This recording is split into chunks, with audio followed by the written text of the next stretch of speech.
সন্ধ্যাবেলা আমরা তিনজনে মিলে আসলাম মেলায় ঘুরতে। আমি, আমার সালমান আর আমার হাজব্যান্ড।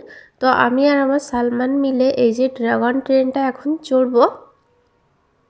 তো এখন বাজে 8:30। মেলায় ভিড় অনেকটাই কম আছে। সন্ধ্যা থেকে আমার সালমানকে পড়িয়ে নিয়েছি, সামনেই পরীক্ষা। তারপর আমরা মেলা ঘুরতে বার হয়েছি।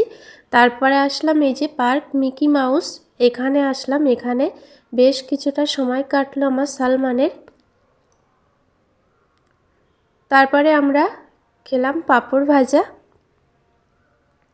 তো এবার এসেছি এই যে ঝুড়ি চুপড়ির দোকানে। এখানে প্রতি বছরই কোনো না কোনো জিনিস কেনা হয়।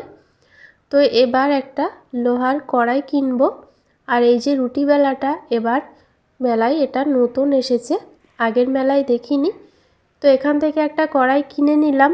সামনেই রমজান মাস আসছে, তো ভাজাভুজি করার জন্য বেশ সুবিধা হবে। তো সামনে এই যে আচারের দোকানটা দেখুন, বিভিন্ন রকম সব মুখরোচক আচার আছে, দেখলেই জিভে জল চলে আসে। তো এবার যে কড়াইটা কিনলাম তার একটা ঢাকনা কেনার জন্য আসলাম। এখানে প্রচুর সব ঢাকনা আছে, তো এখান থেকে কড়াইয়ের একটা ঢাকনা কিনে নিলাম। তো এরপর আমরা তিনজনে মিলে ফুচকা খেলাম। আর এই চুড়িগুলো বেশ পছন্দ হলো, তাই কিনলাম। আর আমার সালমান একটা খেলনা বন্দুক কিনলো। তো এবার বাচ্চাদের জন্য কিছু ক্লিপ কিনলাম। তো মেলা ঘোরা হয়ে গেল, এবার বাড়িতে যাব।